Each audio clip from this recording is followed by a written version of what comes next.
Cal AI made millions with a simple idea, and I will show you how to do exactly the same.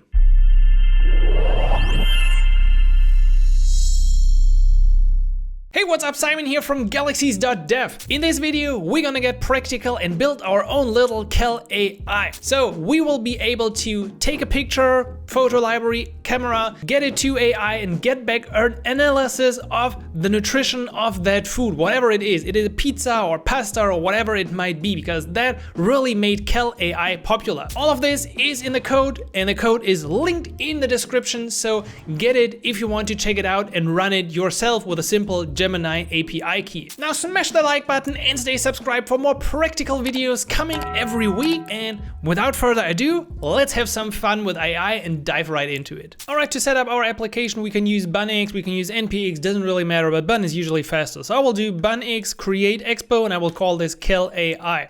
That should pretty fastly set up my expo project. You could also use something like rn.new, but we really don't need a lot in this case. So I think it should be fine. And I think if I do -r, it should open. Oh no, it's not opening in here. Why are you doing this to me? Cursor. Well, let me do it in a new window. Doesn't matter too much. Okay, here we go. This is our cursor app. Now, the first thing I want to do is actually get rid of the default template. So I will always run bun run reset project. I will remove the files. No, I don't want to keep them. So that just gives me this clean interface here. Because we want to use Gemini in our application, we're going to need a .env file. And in that env file, we need Gemini API key. We don't want to expose this to our app, so I will not put expo public in front of it, just Gemini API key, so it can stay secure in our backend. Speaking of backend, we'll come back to that in a second. For the moment, let's just go to the Google AI Studio and grab an API key. So there's a big button for everyone to see. Let's get an API key. I will create one, generating. You can just select one and then copy this over and paste it into your project. Don't try to use mine. I will delete it after this video anyway. Okay, so you could already try the API, but we're just gonna install something to use it with the official SDK. So the command should be bun install Google Generative AI. And because we're fancy people and I don't wanna do something crazy, I will also install Yotai for a tiny bit of atomic state management in the application. And finally, I also want to install the Expo image picker, because for Cal AI we need to select images from the camera or the photo library for our app. Good. Now let's continue. We need, of course, an API route to make all of this work. I will set up a new folder API and call this analyze plus API.ts. So that's going to be my endpoint. The first thing I want to import is, of course, the Google Generative AI here. And we can set this now up with my API key. So that should be under process env Gemini API key. But as far as I know, this doesn't have to be an object. I can just make this like this. Oh, you're mad about this? Let's call this a string. Huh? That's better, right? Okay, now we need to export our function. So let's export a post request, and then we'll probably return a promise with a response. Now, first of all, let's wrap all of the fun here in a try catch block. So we get some security or a net going on. So let's call this one response.json. So this is not a next response. I could have set up my cursor rules. That would probably work better, or the new MDC files, but we're gonna go with this for the moment. Okay, so the whole idea is that we send an image to our API endpoint here in our React Native project, send that to Gemini. Gemini converts it, gives us some information about it, and we pass it back to our page. That means, first of all, we will get in some capacity from our request object the image. We then need to select the model, which we're going to do with Gen AI get generative model. And the model I want to use is the latest, so that should be 2.0 Flash. Sorry, why is this not working? Oh yeah, The code completion is killing me today. Okay, that should be it. Now, I came up with a prompt. Actually, the prompt came up for me. So I used Cursor and Claude to define this little handy prompt.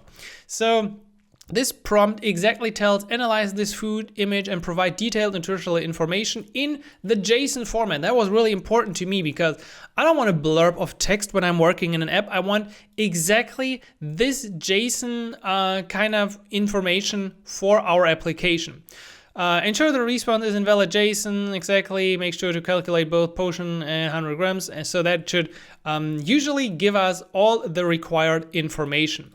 And with that, we can now just hit the API. We can get, let's call result equals model generate content based on our prompt as well as the image. So of course we should pass that image to it as well.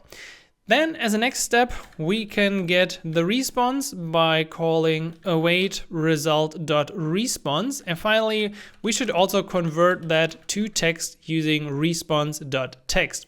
Now, in my tries, I sometimes had a problem that Gemini returned something like this. Like you are doing Markdown and it put JSON in front of it. I didn't really want to have that. So that's why I used it like this. Now, finally, we can parse that information that we get back here using JSON parse. I would still be cautious and put this in another try catch block because things could go wrong at that point. But eventually, we now construct our response. Response, actually, I don't know if we have response.json even available. If we do have, let's see. In that case, I would say something like success true and data my parsed response. Okay, that could be our API route. Pretty easy, server-side environment, safe in our app.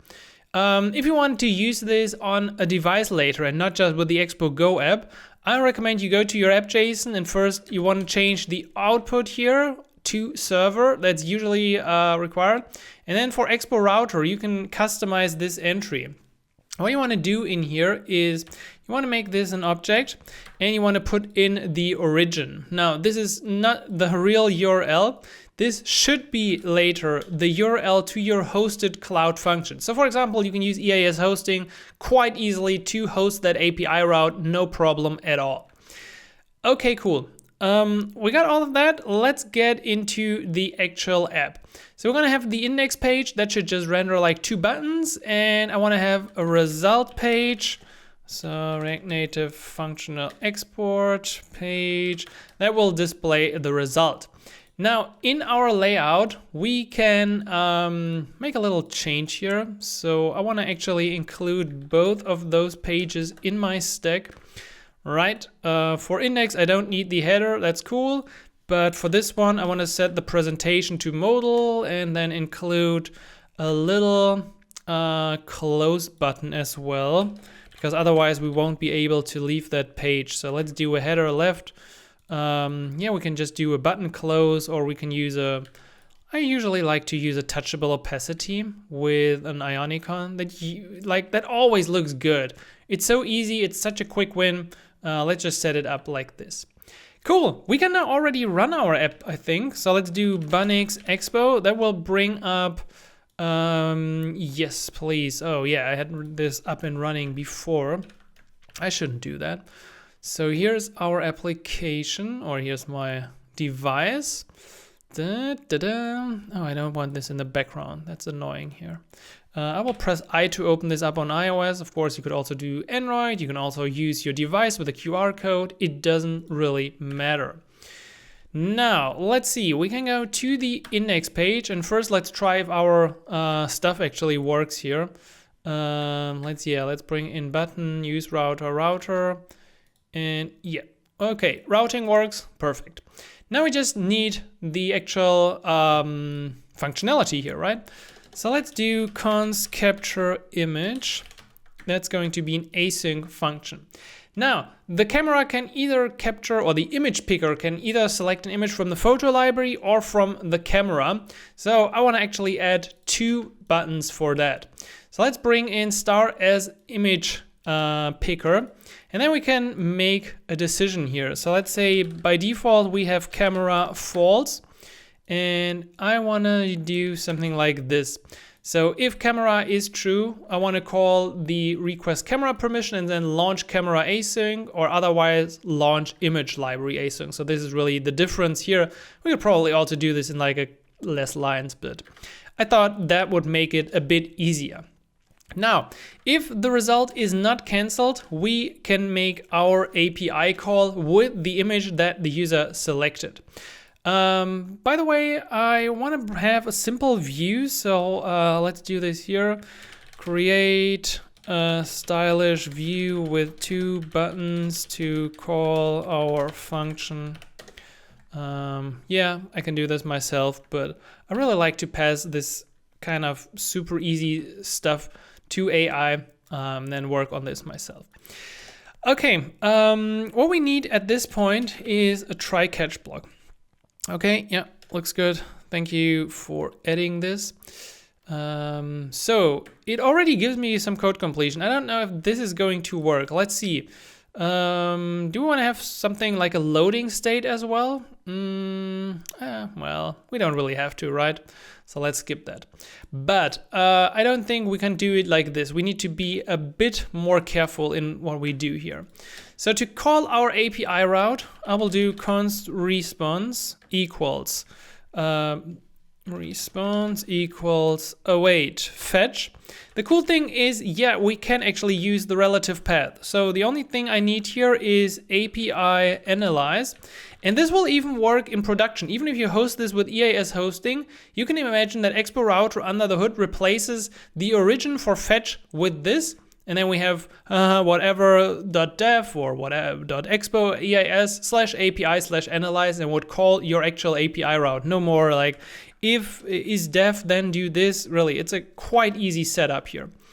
Okay, method in this case should be post. For headers, I want to make sure, I'm not entirely sure if we really need this, but I would set the content to application JSON here. Then for the next one, we have the body. We want to send in the stringified data, but in a specific way.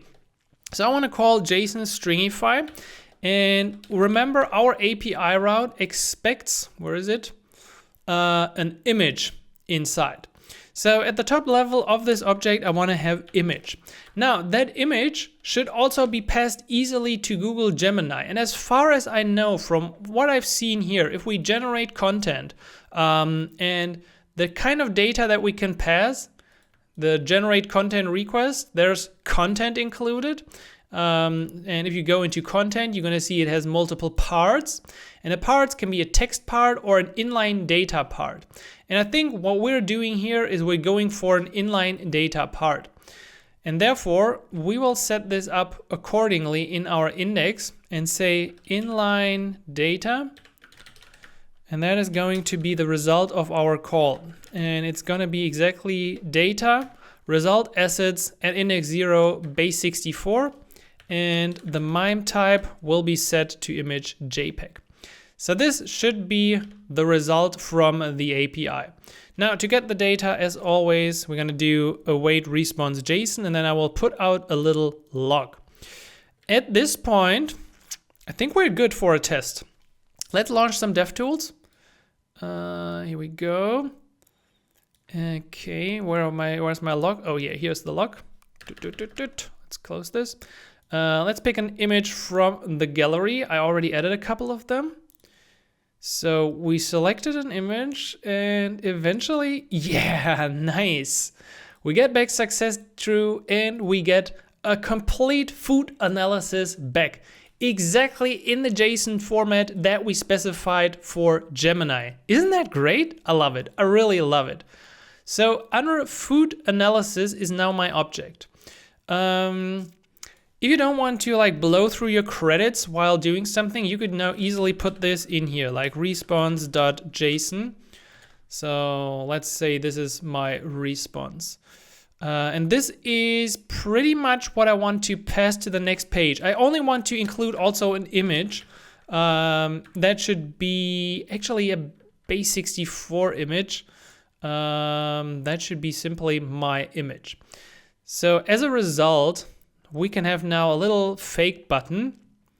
Let's just do one up here. Button. Let's do this. Handle analyze. Yeah, let's call it like this. And then we call the functionality from that button. Really, you want to make that a row? I don't think we should make that a row. Let's just make it like this. That's better. Okay, here we go. Okay, and once we got the data here, we also need to analyze it. But let's use our fake analyze for the moment. Because in that fake analyze, I could now simply import or require my response JSON as fake response, and then I have my data. So in that case, we can make a switch here. If we're in dev mode, we're gonna use that, and that's what we're gonna do right now. What we want to do is want to push to that page. We could pass it as params, but that kinda is an ugly way as it might end up in the URL. So I actually wanted to use some state in here. What did I break? Why did I break something? Oh yeah, I must close this. Okay, good. So we installed Yotai in the beginning, and now I wanted to bring in a quick atom. So let's do a folder, or let's call this like, I don't know, let's call this atoms. And then I will call this one analysis.ts. We're just gonna import atom. So this is a really quick example of using atom, and then we create one calling it the analysis atom. That could already be enough, but what I want is I actually want, based on this response, an interface. So I will create one, JSON to TypeScript. Okay, so this is the food analysis. And this is the nutrition that's included. Good, yeah, okay, so then we can use this as the type in here, or null. Good. Now we even have some types that will help you generate the results page a lot faster. Good. With this atom, let's see. We go back to our index page, and we now need to get and set that data. So I can now say const set analysis, and we can use the use set atom from Yotai, and we also bring in our analysis atom. And this is now our simple state that we can manage. Really, it's quite easy. It's a bit like using context, but I think it's still a lot faster and easier to use. So now I can just set this to my fake response, and I just want to make sure that up here we also do this and push our. We don't really need to do this. Who's doing it like that? Honestly, just push result. That's all we need. That looks so much better. But this line isn't correct, I think, because we get it back. We locked the data, but we need to access like data.data dot food analysis, I think. Data.data.food analysis. I think this is the right way of setting my atom in the real case. Okay, here we go. We have this fakie. Actually, we could just set this up here. Then we don't need another function. Then I call return, and then we have our fake case, and we have the actual case. Then we don't need that stuff, and in here we could change this to be capture image as well. Cool. Alrighty then. Let's move on. We can move to our result page. Now on the result page, we just need to extract the data from our atom. Just like before, we can bring in the state.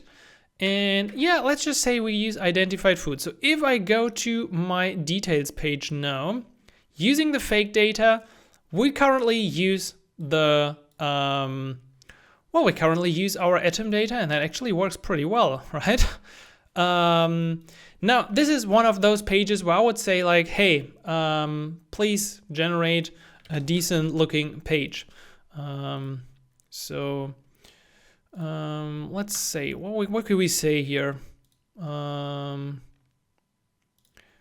Here we go. This is the prompt I was actually using before. So on that page, I will go into this one and say, create a modern looking style modal which displays the original image and food name at the top and below the analysis of the image. So that would generate my UI for that page.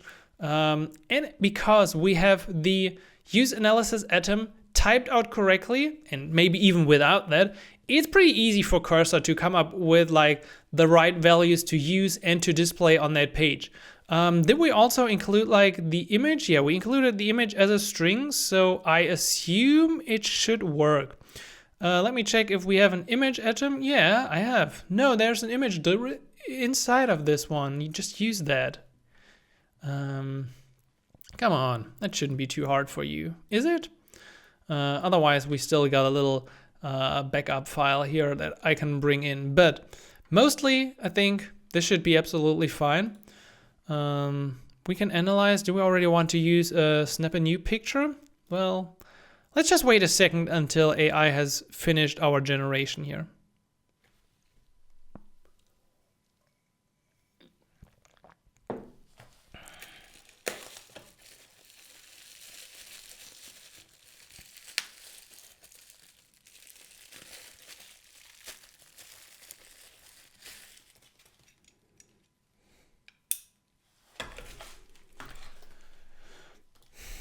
All right, let's see if this worked. We're just gonna hit enter here and try to go to that page. Okay, not too bad.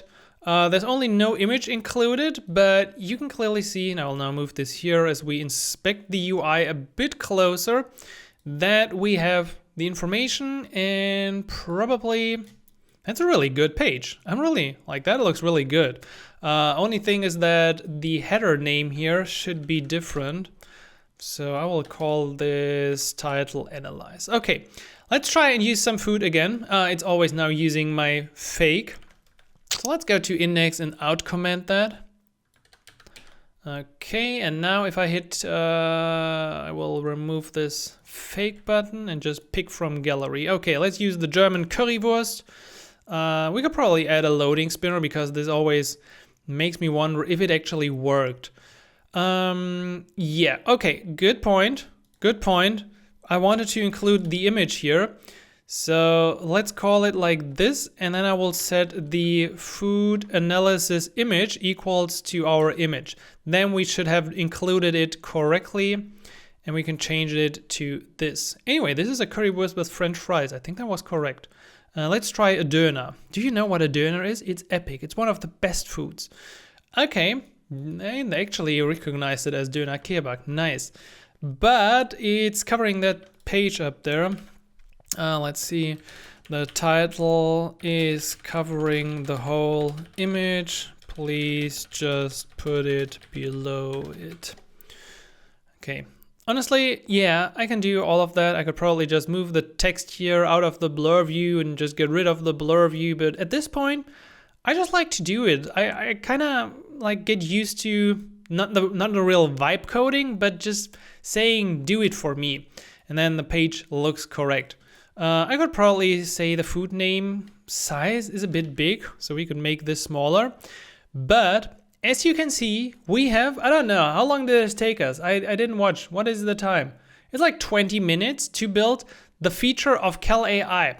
And it's all in a React Native application. I could also now bring this to my actual device and take a photo, which would open the camera, but I can also select something from the camera roll, and then it would go through my API route here to Google Gemini in a safe environment, and I get back the information completely as an object in JSON, and I can do whatever I want with. So from here on, I could like make the cards collapsible, and you can just continue doing cool things to your details page. Oh, I hope this is not doing this to my analyzed result. It was just meant for the result page, right? But usually, I really have fun at this point tinkering around here. If you just give the right prompts to Cursor, and by the way, I'm using Claude, but I have another video which explains all my setup and my stack for AI tools right now. you get pretty good results. And you usually don't just like need 2 or 3 tries to get to the result. Anyway, what this shows is that you can build things like this really easy and very fast with the current tools of React Native and Expo. Because of Expo Router, because of API routes, we didn't have to spin up another like Node.js project. We didn't have to spin up an additional server. I could now host this with EAS hosting, and even those pages, typing that out would have taken me some time, and this year was actually a lot faster. And you see, it just works. Now I have collapsible cards. I can also say, please add reanimated animations to make it smooth. That would probably take another minute because right now we're using here, we actually used animated from reanimated. So it actually made this pretty forward looking, and I don't know, it even animates the icon. I'm really blown away by this. So yeah, here we go. This is the start of my own CalAI app. What apps like CalAI and others are currently getting right is also the onboarding flow. I'm already working on a video about this. Basically, they have a high conversion rate of people because they have like 10 different steps in their onboarding that will guide the users to then get a subscription or start a trial. And we're gonna talk about that as well. But let me know in the comments, what other app ideas would you like to see me build? I read through all the comments, so let me know. Get the code linked below in the description, and I will catch you in the next one. Stay subscribed, and until then, happy coding, Simon.